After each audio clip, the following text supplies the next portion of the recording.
ನಮಸ್ಕಾರ ಸ್ನೇಹಿತರೆ, ಇದೀಗ ತಾನೇ ಬಂದಿರುವ ಮುಖ್ಯವಾದ ಮಾಹಿತಿಗಳು. ರಾಜ್ಯ ಸರ್ಕಾರಕ್ಕೆ 1000 ದಿನದ ಸಂಭ್ರಮ. ಹಾವೇರಿಯಲ್ಲಿ ಶಕ್ತಿ ಪ್ರದರ್ಶನ. ಗ್ಯಾರಂಟಿಗಳಿಗೆ ಖರ್ಚಾಗಿರೋ ಹಣದ ಲೆಕ್ಕ ಕೊಟ್ಟ ಸಿಎಂ ಸಿದ್ದರಾಮಯ್ಯನವರು. ಡಿ.ಕೆ. ಶಿವಕುಮಾರ್ ಅವರು ಮತ್ತೆ 2 ಗ್ಯಾರಂಟಿ ಘೋಷಣೆ ಮಾಡಿದ್ದಾರೆ. ವಿಡಿಯೋನ ಪೂರ್ತಿಯಾಗಿ ನೋಡಿ ಸ್ನೇಹಿತರೆ.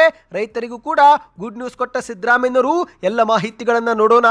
ಹಾವೇರಿಯಲ್ಲಿ ಮುಖ್ಯಮಂತ್ರಿಯವರ ಭಾಷಣದ ಮುಖ್ಯಾಂಶಗಳನ್ನ ನೋಡೋಣ ಸ್ನೇಹಿತರೆ. ಮತ್ತೊಂದೆಡೆಯಲ್ಲಿ 1000 ದಿನಗಳಲ್ಲಿ ಸಂಭ್ರಮ ಪಡುವಂತಹ ಕೆಲಸ ಏನು ಮಾಡಿದ್ದೀರಿ ಎಂದು ಸರ್ಕಾರಕ್ಕೆ ಸಿಟಿ ರವಿಯವರು ಪ್ರಶ್ನೆ. ಪಂಚ ಗ್ಯಾರಂಟಿಗಳು ಪಂಚರ್ ಆಗಿದೆ ಎಂದು ವಿಜೇಂದ್ರ ಅವರ ವ್ಯಂಗ್ಯ. ಮತ್ತೊಂದೆಡೆಯಲ್ಲಿ 1000 ದಿನಗಳಲ್ಲಿ ಸರ್ಕಾರ ಏನು ಮಾಡಿದೆ ಎಂದು ಸಮಸ್ಯೆಗಳ ಪಟ್ಟಿ ಬಿಡುಗಡೆ ಮಾಡಿದ ಆರೋಶಕವರು. ಎಲ್ಲ ಮಾಹಿತಿ ನೋಡೋಣ. ಇನ್ನು ಗೃಹಲಕ್ಷ್ಮಿಯರಿಗೆ ಕೊನೆಗೂ ಗುಡ್ ನ್ಯೂಸ್ ಕೊಡಲಾಗಿದೆ. ಬಾಕಿ ಕಂತು ಜಮಾ ಮಾಡಲಾಗಿದೆ. ಯಾವ ಫಲಾನುಭವಿಗಳಿಗೆ ಜಮೆ ಆಗುತ್ತಿದೆ, ಯಾರಿಗೆ ಜಮೆ ಆಗೋದಿಲ್ಲ, ಎಲ್ಲ ಮಾಹಿತಿಗಳನ್ನು ಡೀಟೇಲ್ ಆಗಿ ನೋಡೋಕ್ಕಿಂತ ಮೊದಲು ನೀವು ಸುದ್ದಿ ಸಮಯ ಯೂಟ್ಯೂಬ್ ಚಾನಲ್ಗೆ ಮೊದಲು ಬಾರಿ ಭೇಟಿ ಕೊಡುತ್ತಿದ್ರೆ ದಯವಿಟ್ಟು ಸಬ್ಸ್ಕ್ರೈಬ್ ಆಗಿ ಪಕ್ಕದಲ್ಲಿ ಕಾಣಿಸುವಂತಹ ಗಂಟೆ ಕೂಡ ಒತ್ತಿ. ಇದರಿಂದ ರಾಜ್ಯದ ಮುಖ್ಯವಾದ ಮಾಹಿತಿಗಳು ನಿಮಗೆ ಸಿಗುತ್ತವೆ. ವಿಡಿಯೋಗೆ ಲೈಕ್ ಮಾಡಿ ಮತ್ತು ವಿಡಿಯೋ ಪೂರ್ತಿಯಾಗಿ ನೋಡಿ. ಬನ್ನಿ ಸ್ನೇಹಿತರೆ, ಎಲ್ಲ ಮಾಹಿತಿಗಳನ್ನು ಡೀಟೇಲ್ ಆಗಿ ನೋಡೋಣ. ಇಂದು ರಾಜ್ಯ ಕಾಂಗ್ರೆಸ್ ಸರ್ಕಾರ ಅಧಿಕಾರಕ್ಕೆ ಬಂದು 1000 ದಿನ ಪೂರೈಸಿದ್ದು, ಇದೇ ಒಂದು ಹಿನ್ನೆಲೆಯಲ್ಲಿ ಹಾವೇರಿಯಲ್ಲಿ ದೊಡ್ಡ ಮಟ್ಟದ ಸಮಾವೇಶ ಮಾಡಲಾಗಿದೆ. ಹೌದು ಸ್ನೇಹಿತರೆ, ಹಾವೇರಿಯಲ್ಲಿ ಭೂ ಗ್ಯಾರಂಟಿ ಸಮರ್ಪಣಾ ಸಮಾವೇಶ ಹಮ್ಮಿಕೊಳ್ಳಲಾಗಿದ್ದು, ಕಂದಾಯ ಇಲಾಖೆ ಜಿಲ್ಲಾಡಳಿತದಿಂದ ಈ ಒಂದು ಕಾರ್ಯಕ್ರಮ ಇಂದು ಮಾಡಲಾಗಿದೆ. ಹೌದು, ಸಿಎಂ ಸಿದ್ದರಾಮಯ್ಯನವರು, ಡಿ.ಕೆ. ಶಿವಕುಮಾರ್ ಅವರು ಸೇರಿದಂತೆ ಕಾಂಗ್ರೆಸ್ನ ಹಲವು ಶಾಸಕರು, ಸಚಿವರು ಇಂದು ಕಾರ್ಯಕ್ರಮದಲ್ಲಿ ಭಾಗಿಯಾಗಿದ್ದಾರೆ. ಇನ್ನು ಇದೇ ಒಂದು ಸಮಾವೇಶದಲ್ಲಿ ಸಿಎಂ ಸಿದ್ದರಾಮಯ್ಯನವರು ಭಾಷಣ ಮಾಡಿದ್ದು, ಭಾಷಣದಲ್ಲಿ ಬಿಜೆಪಿ ವಿರುದ್ಧ ಸತತವಾಗಿ ವಾಗ್ದಾಳಿ ಮಾಡಿದ್ದಾರೆ. ನಾವು ಕೊಟ್ಟ ಮಾತು ಈಡೇರಿಸಲು ಪ್ರಾಮಾಣಿಕವಾಗಿ ಪ್ರಯತ್ನ ಮಾಡಿದೆವು. ಬಿಜೆಪಿಯವರು ನಮ್ಮ ಸರ್ಕಾರದಲ್ಲಿ ಹಣವಿಲ್ಲ, ಅಭಿವೃದ್ಧಿ ಕೆಲಸವಾಗುತ್ತಿಲ್ಲ ಎಂದೆಲ್ಲ ಸುಳ್ಳು ಆರೋಪ ಮಾಡ್ತಿದ್ದಾರೆ. ನಮ್ಮಲ್ಲಿ ಹಣವಿಲ್ಲದಿದ್ದರೆ ಗ್ಯಾರಂಟಿಗಳು ಮತ್ತು ಅಭಿವೃದ್ಧಿ ಸೇರಿದಂತೆ ಈ ರೀತಿಯ ಸಮಾವೇಶ ಮಾಡಲು ಆಗುತ್ತಿತ್ತೆ ಎಂದು ಪ್ರಶ್ನೆಯನ್ನ ಮಾಡಿದ್ದಾರೆ. ಕಾಂಗ್ರೆಸ್ ಸರ್ಕಾರ ಈಗ ಅಧಿಕಾರಕ್ಕೆ ಬಂದು ಇದೇ 20ನೇ ತಾರೀಕಿಗೆ 2 ವರ್ಷ 9 ತಿಂಗಳುಗಳು ಪೂರ್ಣವಾಗುತ್ತವೆ. ನಾವು ಕೊಟ್ಟ ಮಾತು ಈಡೇರಿಸಲು ಪ್ರಾಮಾಣಿಕ ಪ್ರಯತ್ನ ಮಾಡಿದ್ದೇವೆ. 590 ಭರವಸೆ ಕೊಟ್ಟಿದ್ದೆವು. ಅದರಲ್ಲಿ 243 ಭರವಸೆ ಈಗಾಗಲೇ ನಾವು ಈಡೇರಿಸಿದ್ದೇವೆ. ನಮ್ಮ ಸರ್ಕಾರ ಪ್ರಣಾಳಿಕೆಯಲ್ಲಿ ಏನು ಭರವಸೆ ಕೊಟ್ಟಿದೆಯೋ ಅದನ್ನು ಈಡೇರಿಸುವ ಕೆಲಸ ನಾವು ಮಾಡುತ್ತೇವೆ ಎಂದು ಸಿಎಂ ಅವರು ಹೇಳಿಕೆ ಕೊಟ್ಟಿದ್ದಾರೆ. 2013ರಿಂದ 2018ರವರೆಗೆ ಈ ಒಂದು ಹಿಂದೆ ಕಾಂಗ್ರೆಸ್ ಸರ್ಕಾರ ಅಧಿಕಾರದಲ್ಲಿದ್ದಾಗ ಪ್ರಣಾಳಿಕೆಯಲ್ಲಿ ಇಲ್ಲವೆಂದರೂ ಕೂಡ 34 ಭರವಸೆ ಈಡೇರಿಸಿದ್ದೆವು. ನುಡಿದಂತೆ ನಡೆದ ಸರ್ಕಾರ ನಮ್ಮದು. ಆದರೆ ಬಿಜೆಪಿಯವರು 4 ವರ್ಷ ಅಧಿಕಾರ ಮಾಡಿದ್ರು. 2018ರಲ್ಲಿ 600 ಭರವಸೆಯಲ್ಲಿ 10% ಭರವಸೆಯೂ ಕೂಡ ಅವರು ಈಡೇರಿಸಲಿಲ್ಲ. ಈಗ ದೊಡ್ಡದಾಗಿ ನಮ್ಮ ಮೇಲೆ ಟೀಕೆ ಮಾಡುತ್ತಿದ್ದಾರೆ ಎಂದು ಸಿಎಂ ಅವರು ಬಿಜೆಪಿ ವಿರುದ್ಧ ಕಿಡಿಕಾರಿದ್ದಾರೆ.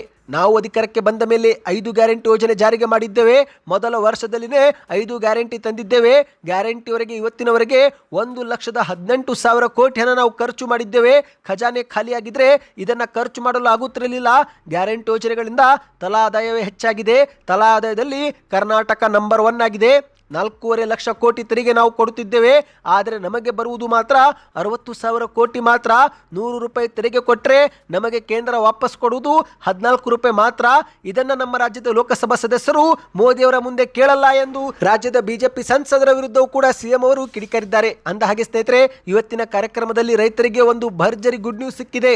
ಹೌದು, ರೈತರಿಗೆ ಸಂಬಂಧಿಸಿದ ಸ್ಥಗಿತಗೊಂಡಿದ್ದಂಥ ಕೃಷಿ ಭಾಗ್ಯ ಯೋಜನೆಗೆ ಮರುಚಾಲನೆ ಕೊಡುವುದಾಗಿ ಸಿಎಂ ಅವರು ಘೋಷಣೆ ಮಾಡಿದ್ದಾರೆ. ಹೌದು, ನೀವು ಕೂಡ ರೈತರಾಗಿ ಕಮೆಂಟ್ ನಲ್ಲಿ ರೈತ ಎಂದು ಕಮೆಂಟ್ ಮಾಡಿ. 1000 ದಿನಗಳ ಈ ಒಂದು ಸಂಭ್ರಮಾಚರಣೆ ಸಂದರ್ಭದಲ್ಲಿ ಕಾಂಗ್ರೆಸ್ ಸರ್ಕಾರ ರೈತರಿಗೆ ಮತ್ತೊಂದು ಸಿಹಿ ಸುದ್ದಿ ಕೊಟ್ಟಿದೆ ಸ್ನೇಹಿತರೆ. ಇಲ್ಲಿಯವರೆಗೆ ಸ್ಥಗಿತಗೊಂಡಿದ್ದಂತ ಕೃಷಿ ಭಾಗ್ಯ ಯೋಜನೆಗೆ ಮರುಚಾಲನೆ ಕೊಡುವುದಾಗಿ ಸಿಎಂ ಅವರು ಹೇಳಿಕೆ ಕೊಟ್ಟಿದ್ದಾರೆ.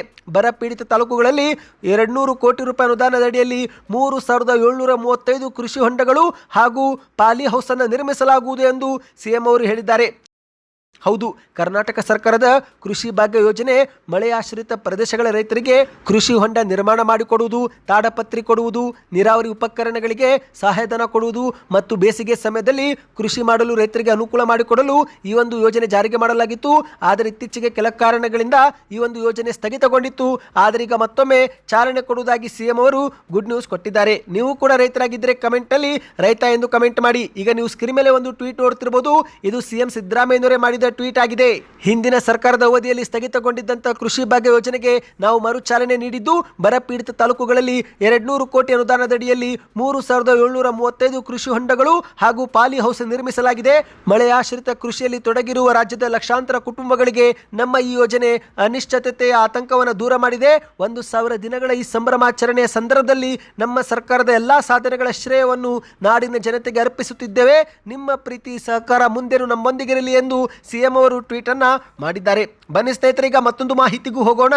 ಈಗಾಗಲೇ ಕಾಂಗ್ರೆಸ್ ಸರ್ಕಾರ ಪಂಚ ಗ್ಯಾರಂಟಿ ಯೋಜನೆಗಳನ್ನು ಜಾರಿಗೆ ಮಾಡಿದ್ದು, ಇಂದು ರಾಜ್ಯ ಸರ್ಕಾರ ಮತ್ತೆರಡು ಹೊಸ ಗ್ಯಾರಂಟಿಗಳನ್ನು ಘೋಷಣೆ ಮಾಡಿದೆ. ಹೌದು, 6ನೇ ಗ್ಯಾರಂಟಿ ಭೂ ಗ್ಯಾರಂಟಿ, 7ನೇ ಗ್ಯಾರಂಟಿ ನೀರಿನ ಗ್ಯಾರಂಟಿ ಎಂದು ಉಪಮುಖ್ಯಮಂತ್ರಿ ಡಿ.ಕೆ. ಶಿವಕುಮಾರ್ ಅವರು ಹಾವೇರಿಯಲ್ಲಿ ಘೋಷಣೆ ಮಾಡಿದ್ದಾರೆ. ಹೌದು, ಕಾಂಗ್ರೆಸ್ ಸರ್ಕಾರವು ಚುನಾವಣೆಗೂ ಮುನ್ನ ಘೋಷಣೆ ಮಾಡಿದ್ದಂತ ಪಂಚ ಗ್ಯಾರಂಟಿಗಳ ಜೊತೆಗೆ ಇದೀಗ 6ನೇ ಗ್ಯಾರಂಟಿಯಾಗಿ ಭೂಮಿ ಗ್ಯಾರಂಟಿ ಮತ್ತು 7ನೇ ಗ್ಯಾರಂಟಿಯಾಗಿ ನೀರಿನ ಗ್ಯಾರಂಟಿಯನ್ನ ಘೋಷಣೆ ಮಾಡಿದೆ.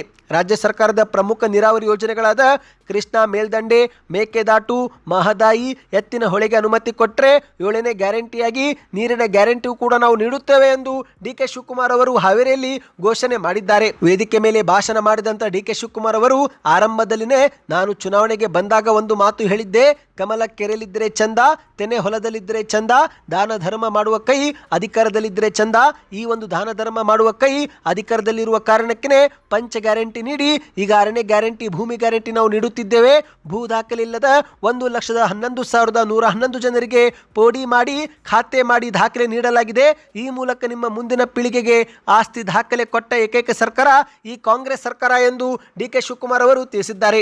ಈಗ ಕೇಂದ್ರ ಸರ್ಕಾರ ರಾಜ್ಯದ ಪ್ರಮುಖ ನೀರಾವರಿ ಯೋಜನೆಗಳಾದ ಕೃಷ್ಣಾ ಮೇಲ್ದಂಡೆ, ಮೇಕೆದಾಟು, ಮಹದಾಯಿ ಮತ್ತು ಎತ್ತಿನ ಹೊಳೆಗೆ ಅನುಮತಿ ಕೊಟ್ಟರೆ 7ನೇ ಗ್ಯಾರಂಟಿ ಆಗಿರುವ ನೀರಿನ ಗ್ಯಾರಂಟಿಯೂ ಕೂಡ ನಾವು ಕೊಡುತ್ತೇವೆ ಎಂದಿದ್ದಾರೆ. ಹೌದು, ಕೃಷ್ಣಾ ಮೇಲ್ದಂಡೆ ಯೋಜನೆ ಅನುಷ್ಠಾನಕ್ಕಾಗಿಯೇ ಭೂಮಿ ಕಳೆದುಕೊಳ್ಳುವ ರೈತರಿಗೆ ಸುಮಾರು 35ರಿಂದ 40 ಲಕ್ಷ ಪರಿಹಾರ ನೀಡಲು ನಮ್ಮ ಸರ್ಕಾರ ತೀರ್ಮಾನಿಸಿದೆ. ಇನ್ನು ಮಹದಾಯಿ ವಿಚಾರದಲ್ಲಿ ಕೇಂದ್ರದ ಅರಣ್ಯ ಇಲಾಖೆ ಇದುವರೆಗೆ ನಮಗೆ ಅನುಮತಿ ನೀಡಿಲ್ಲ. ಇನ್ನು ಕುಡಿಯುವ ನೀರು ಪೂರೈಕೆ ಯೋಜನೆಗೆ ಕೇಂದ್ರದ ಅರಣ್ಯ ಇಲಾಖೆ ಆಕ್ಷೇಪ ವ್ಯಕ್ತಪಡಿಸಿದೆ. ಒಂದೊಮ್ಮೆ ಕೇಂದ್ರ ಸರ್ಕಾರ 3 ತಿಂಗಳಲ್ಲಿ ಅನುಮತಿ ಕೊಟ್ಟರೆ ಸಾಕು, ನಾವು ಆಗ ಚಿಕ್ಕಬಳ್ಳಾಪುರ ಮತ್ತು ಕೋಲಾರಕ್ಕೆ ನೀರು ಹರಿಸುವ ಕೆಲಸವೂ ಕೂಡ ಮಾಡುತ್ತೇವೆ ಎಂದು ಡಿ.ಕೆ. ಶಿವಕುಮಾರ್ ಅವರು ಹೇಳಿಕೆಯನ್ನು ಕೊಟ್ಟಿದ್ದಾರೆ. ಮುಂದಿನ ಚುನಾವಣೆಯಲ್ಲಿ ನಮಗೆ 141 ಸೀಟು ಬರಲಿದೆ. ರೈತರ ಪಂಪ್ ಸೆಟ್ಗಳಿಗೆ ಉಚಿತ ವಿದ್ಯುತ್ ಒದಗಿಸಲು ಕೂಡ ನಮ್ಮ ಸರ್ಕಾರ ಇಂಧನ ಇಲಾಖೆಗೆ ವರ್ಷಕ್ಕೆ 20,000 ಕೋಟಿ ಹಣ ಖರ್ಚು ಮಾಡುತ್ತಿದೆ ಎಂದು ಡಿ.ಕೆ. ಶಿವಕುಮಾರ್ ಅವರು ವೇದಿಕೆ ಮೇಲೆ ಭಾಷಣ ಮಾಡಿದ್ದಾರೆ. ಇದೇ ನಡುವೆ ಮತ್ತೆ ಮುಂದುವರೆದು ಮಾತನಾಡಿ, ಜನರು ನೆಮ್ಮದಿಯಿಂದ ಬದುಕುತ್ತಿರುವ ಈ ದಿನಗಳು, ಮಹಿಳೆಯರು ಸಂತೋಷದಿಂದ ಬಸ್ನಲ್ಲಿ ಪ್ರಯಾಣ ಮಾಡುತ್ತಿರುವ ದಿನಗಳು, ಗೃಹಿಣಿಯರು ಬದುಕಿನಲ್ಲಿ ಬದಲಾವಣೆ ಕಂಡ ದಿನಗಳು, ಯುವಕರು ಉದ್ಯೋಗ ಸೃಷ್ಟಿ ಮಾಡಿಕೊಳ್ಳುತ್ತಿರುವ ಈ ದಿನಗಳು ನಾವು ಈಗ ನೋಡುತ್ತಿದ್ದೇವೆ. ಯಡಿಯೂರಪ್ಪನವರೇ, ಮಿಸ್ಟರ್ ಕುಮಾರಸ್ವಾಮಿ, ಮಿಸ್ಟರ್ ಅಶೋಕ್ ಮತ್ತು ಮಿಸ್ಟರ್ ವಿಜೇಂದ್ರ ಅವರೇ, ನಿಮ್ಮ ಆಡಳಿತ ಅವಧಿಯಲ್ಲಿ ಇಂತಹ ಒಂದು ಕೆಲಸವನ್ನಾದರೂ ನೀವು ಮಾಡಿದ್ರೆ, ಜನರಿಗಾಗಿ ಒಂದೇ ಒಂದು ಕಾರ್ಯಕ್ರಮ ನೀವು ಕೊಟ್ಟಿದ್ರೆ ಇಂದು ರಾಜಕೀಯದಲ್ಲಿ ನಿಮಗೆ ಮಾತನಾಡುವ ಶಕ್ತಿ ಇರ್ತಿತ್ತು. ಆದರೆ ನೀವು ಅದನ್ನು ಕಳೆದುಕೊಂಡಿದ್ದೀರಿ ಎಂದು ವೇದಿಕೆ ಮೇಲೆ ವಾಗ್ದಾಳಿ ಮಾಡಿದ್ದಾರೆ. ಬನ್ನಿ ಸ್ನೇಹಿತರೆ, ಮತ್ತೊಂದು ಮಾಹಿತಿಗೆ ಹೋಗೋಣ. ಈಗ ರಾಜ್ಯ ಕಾಂಗ್ರೆಸ್ ಸರ್ಕಾರದ 1,000 ದಿನದ ಸಂಭ್ರಮಕ್ಕೆ ಬಿಜೆಪಿಯ ಪ್ರಮುಖ ನಾಯಕರಾದ ಸಿ.ಟಿ. ರವಿ ಅವರು, ವಿಜೇಂದ್ರ ಅವರು ಮತ್ತು ಆರೋಶಕ್ ಅವರು ಸಾಲು ವಾಗ್ದಾಳಿ ಮಾಡಿದ್ದಾರೆ. ಮೊದಲಿಗೆ ಸಿ.ಟಿ. ರವಿ ಅವರು 1,000 ದಿನಗಳಲ್ಲಿ ಸಂಭ್ರಮ ಪಡುವಂತಹ ಕೆಲಸ ಏನು ಮಾಡಿದ್ದೀರಿ ಎಂದು ಪ್ರಶ್ನೆಯನ್ನ ಮಾಡಿದ್ದಾರೆ. ಹೌದು ಸ್ನೇಹಿತರೆ, 1,000 ದಿನಗಳ ಆಡಳಿತದಲ್ಲಿ ನಿಮ್ಮ ಸಾಧನೆ ಏನು? ರಾಜ್ಯದಲ್ಲಿ ಭ್ರಷ್ಟಾಚಾರ ನಡೆಸಿದ್ದಕ್ಕಾಗಿ ಈ ಸಂಭ್ರಮಾಚರಣೆ ಮಾಡಲಾಗುತ್ತಿದೆ ಎಂದು ಸಿ.ಟಿ. ರವಿ ಅವರು ಪ್ರಶ್ನೆ ಮಾಡಿದ್ದಾರೆ. ಒಂದು ಕಡೆಯಲ್ಲಿ ಜನ ಸಂಕಟ ಪಡುತ್ತಿದ್ರೆ ಇಲ್ಲಿ ನೀವು ಸಂಭ್ರಮ ಮಾಡುತ್ತಿರುವುದು ನಿಮ್ಮ ವಿಕೃತಿ ಮನಸ್ಸು ತೋರಿಸುತ್ತೆ ಎಂದು ಸಿ.ಟಿ. ರವಿ ಅವರು ವಾಗ್ದಾಳಿ ಮಾಡಿದ್ದಾರೆ. 1000 ದಿನಗಳಲ್ಲಿ 1000 ಸಮಸ್ಯೆಗಳನ್ನು ರಾಜ್ಯ ಸರ್ಕಾರ ಸೃಷ್ಟಿ ಮಾಡಿದೆ. ಸರ್ಕಾರಕ್ಕೆ ಪ್ರಖ್ಯಾತ ತರುವ ಒಂದೇ ಒಂದು ಕೆಲಸ ಅವರು ಮಾಡಿಲ್ಲ. ಸಂಭ್ರಮ ಪಡುವಂತಹ ಕೆಲಸ ಏನು ಮಾಡಿದ್ದೀರಿ? ಕರ್ನಾಟಕದಲ್ಲಿ ಭ್ರಷ್ಟಾಚಾರ ತಾಂಡವಾಡ್ತಿದೆ, ಅಭಿವೃದ್ಧಿ ಕಾರ್ಯಕ್ರಮಗಳು ನಡೆಯದೆ ಆಡಳಿತ ವ್ಯವಸ್ಥೆ ನೆಲಕಚ್ಚಿದೆ, ಅಗತ್ಯ ವಸ್ತುಗಳ ಬೆಲೆ ಏರಿಕೆಯಿಂದ ಜನರು ಕೂಡ ಸಂಕಷ್ಟಕ್ಕೆ ಸಿಲುಕಿದ್ದು, ಇಂತಹ ಸಮಯದಲ್ಲಿ ನೀವು ಸಂಭ್ರಮಾಚರಣೆ ಮಾಡುತ್ತಿದ್ದೀರಾ ಎಂದು ಪ್ರಶ್ನೆಯನ್ನ ಮಾಡಿದ್ದಾರೆ. ಇನ್ನು ಎರಡನೇದಾಗಿ ಬಿಜೆಪಿ ರಾಜ್ಯಾಧ್ಯಕ್ಷ ಬಿ.ವಾ. ವಿಜೇಂದ್ರ ಅವರು ಕೂಡ ಮಾತನಾಡಿದ್ದು, ಪಂಚ ಗ್ಯಾರಂಟಿಗಳು ಪಂಚರ್ ಆಗಿದೆ ಎಂದು ವ್ಯಂಗ್ಯವಾಡಿದ್ದಾರೆ. ಕಾಂಗ್ರೆಸ್ ಸರ್ಕಾರದ 1000 ದಿನಗಳ ಸಾಧನಾ ಸಮಾವೇಶ ವಿರುದ್ಧ ವಿಜೇಂದ್ರ ಅವರು ಕೂಡ ತೀವ್ರವಾಗಿ ವಾಗ್ದಾಳಿ ಮಾಡಿದ್ದಾರೆ. ಪಂಚ ಗ್ಯಾರಂಟಿಗಳು ಈಗಾಗಲೇ ಪಂಚರ್ ಆಗಿದೆ ಎಂದು ವ್ಯಂಗ್ಯವಾಡಿದ್ದಾರೆ. ಹೌದು ಸ್ನೇಹಿತರೆ, ಮಾಧ್ಯಮಗೋಷ್ಠಿಯಲ್ಲಿ ಮಾತನಾಡಿದಂಥ ವಿಜೇಂದ್ರ ಅವರು, ಪ್ರಧಾನಿ ನರೇಂದ್ರ ಮೋದಿ ಅವರ ಸರ್ಕಾರ ಕಾಯಕವೇ ಕೆಲಸ ಎಂಬ ನೀತಿ ಅನುಸರಿಸುತ್ತಿದ್ರೆ, ಮುಖ್ಯಮಂತ್ರಿ ಸಿದ್ದರಾಮಯ್ಯನವರ ಸರ್ಕಾರ ಜನರನ್ನು ಕಾಯಿಸುವುದೇ ಕೈಲಾಸ ನೀತಿ ಅನುಸರಿಸುತ್ತಿದೆ ಎಂದು ಟೀಕೆಯನ್ನ ಮಾಡಿದ್ದಾರೆ. ರಾಜ್ಯದ ಜನರಿಗೆ ಯೋಜನೆಗಳ ಲಾಭ ಪಡೆಯಲು ಕಾಯಿಸುವ ಪರಿಸ್ಥಿತಿ ನಿರ್ಮಾಣವಾಗಿದೆ. ಕರ್ನಾಟಕವನ್ನು ಕುಡುಕರ ರಾಜ್ಯವನ್ನಾಗಿಸುತ್ತಿದ್ದಾರೆ. ಮಹಾತ್ಮ ಗಾಂಧಿಗಿಯವರು ಅಪಮಾನ ಮಾಡಿದ್ದಾರೆ. 100 ಸುಳ್ಳು ಹೇಳಿ 1 ಮದುವೆ ಮಾಡು ಎನ್ನುವಂತೆ 1000 ಸುಳ್ಳು ಹೇಳಿ ಜನರಿಗೆ ಇವರು ಅನ್ಯಾಯ ಮಾಡಿದ್ದಾರೆ ಎಂದು ವಿಜೇಂದ್ರ ಅವರು ಆಕ್ಷೇಪ ವ್ಯಕ್ತಪಡಿಸಿದ್ದಾರೆ. ಇನ್ನು ಇದೊಂದು ಕಡೆ ಆದರೆ ಸ್ನೇಹಿತರೆ, ಮತ್ತೊಂದೆಡೆಯಲ್ಲಿ ಆರೋಶಕ್ ಅವರು ಕೂಡ ಕಾಂಗ್ರೆಸ್ ಸರ್ಕಾರದ ವಿರುದ್ಧ ವಾಗ್ದಾಳಿ ಮಾಡಿದ್ದಾರೆ. 1000 ದಿನದಲ್ಲಿ ತಮ್ಮ ಸಾಧನೆ ಶೂನ್ಯ ಎಂಬುದನ್ನು ಮರೆತು ಬಿಟ್ಟಂತಿದೆ ಎಂದು ಆರೋಶಕ್ ಅವರು ಟ್ವೀಟ್ ಮಾಡಿದ್ದಾರೆ. ನೀವು ಸ್ಕ್ರೀನ್ ಮೇಲೆ ಒಂದು ಟ್ವೀಟ್ ನೋಡ್ತಿರಬಹುದು. ಇದು ವಿಪಕ್ಷ ನಾಯಕರಾಗಿರುವ ಆರೋಶಕ್ ಅವರೇ ಮಾಡಿದ ಟ್ವೀಟ್ ಆಗಿದೆ. ಸಿಎಂ ಸಿದ್ದರಾಮಯ್ಯ ಸರ್ಕಾರದ ನಿರರ್ಥಕ 1000 ದಿನಗಳಲ್ಲಿ ಕನ್ನಡಿಗರಿಗೆ ಕಾಂಗ್ರೆಸ್ ಕೊಟ್ಟ ಸಮಸ್ಯೆಗಳು: ರೈತರಿಗೆ ನೇಣು ಭಾಗ್ಯ, ಯುವಕರಿಗೆ ಚಿಪ್ಪು ಭಾಗ್ಯ, ಜನರಿಗೆ ದರ ಹೆಚ್ಚಳದ ಬರೆ, ಅಭಿವೃದ್ಧಿ ಶೂನ್ಯ, ಭ್ರಷ್ಟಾಚಾರ, ದಲಿತ ಹಾಗೂ ಶೋಷಿತ ಸಮುದಾಯಕ್ಕೆ ವಂಚನೆ, ಹಗರಣಗಳಿಗೆ ಆದ್ಯತೆ, ಕನ್ನಡಿಗರ ತೆರಿಗೆಗೆ ಕನ್ನ, ಡ್ರಗ್ಸ್ ದಂಧೆಗೆ ರಕ್ಷಣೆ, ಕಾನೂನು ಸುವ್ಯವಸ್ಥೆ ಹಳ್ಳಕ್ಕೆ, ಬಡವರ ಅಕ್ಕಿಗೆ ಕನ್ನ, 5,000 ಕೋಟಿ ಗೃಹಲಕ್ಷ್ಮಿ ಯೋಜನೆ ಹಣ ಕಾಂಗ್ರೆಸ್ಸಿಗರ ಪಾಲು, ಕೊಟ್ಟ ಭರವಸೆ ಈಡೇರಿಸದೆ ಕನ್ನಡಿಗರಿಗೆ ದ್ರೋಹ. ಹೀಗೆ ಕಾಂಗ್ರೆಸ್ ಸೃಷ್ಟಿ ಮಾಡಿದ ಸಮಸ್ಯೆಗಳ ಸಂಖ್ಯೆ ಲೆಕ್ಕಕ್ಕಿಲ್ಲದಷ್ಟಿವೆ.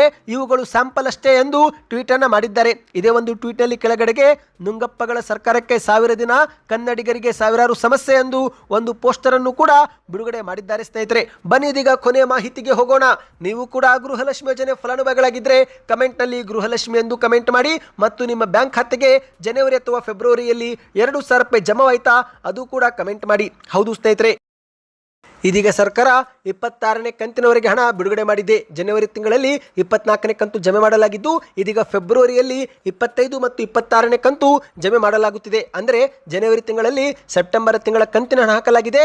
ಇದೀಗ ಫೆಬ್ರವರಿ ತಿಂಗಳಲ್ಲಿ ಅಕ್ಟೋಬರ್ ಮತ್ತು ನವೆಂಬರ್ ತಿಂಗಳ ಕಂತನ್ನು ಹಾಕಲಾಗುತ್ತಿದೆ. ಇನ್ನೇನಿದ್ರು ಡಿಸೆಂಬರ್, ಜನವರಿ ತಿಂಗಳ ಕಂತು ಮಾತ್ರ ಬಾಕಿ ಉಳಿದಂತಿದೆ. ಹೌದು, ನಿಮ್ಮ ಬ್ಯಾಂಕ್ ಖಾತೆಗೂ ಕೂಡ 2,000 ರೂಪಾಯಿ ಬಂದಿದ್ರೆ ಕಮೆಂಟ್ ಅಲ್ಲಿ ಎಸ್ ಎಂದು ಕಮೆಂಟ್ ಮಾಡಿ. ಮಾಹಿತಿಯ ಪ್ರಕಾರ ಹುಬ್ಬಳ್ಳಿ, ಬೆಳಗಾವಿ, ಬಾಗಲಕೋಟೆ, ಗದಗ, ಸಿಂಧನೂರು ಹೀಗೆ ಉತ್ತರ ಕರ್ನಾಟಕದ ಹಲವು ಜಿಲ್ಲೆ ಫಲಾನುಭವಿಗಳಿಗೆ ಬಾಕಿ ಕಂತುಗಳು ಜಮಾ ಆಗುವುದು ಶುರುವಾಗಿದೆ. ಜನವರಿ ತಿಂಗಳಲ್ಲಿ ಸ್ವಲ್ಪ ಮಂದಿಗೆ ಜಮೆ ಆದರೆ ಫೆಬ್ರವರಿ ತಿಂಗಳಲ್ಲಿ ಇನ್ನೂ ಕೆಲವರಿಗೆ ಹಂತ ಹಂತವಾಗಿ ಜಮೆ ಆಗ್ತಾ ಇದೆ ಸ್ನೇಹಿತರೆ. ಹಾಗಾಗಿ ನಿಮ್ಮ ಬ್ಯಾಂಕ್ ಖಾತೆಗೆ ಹಣ ಜಮಾ ಆಗಿದ್ರೆ ಕಮೆಂಟ್ ನಲ್ಲಿ ಎಸ್ ಅಥವಾ ನೋ ಎಂದು ಕಮೆಂಟ್ ಮಾಡಿ.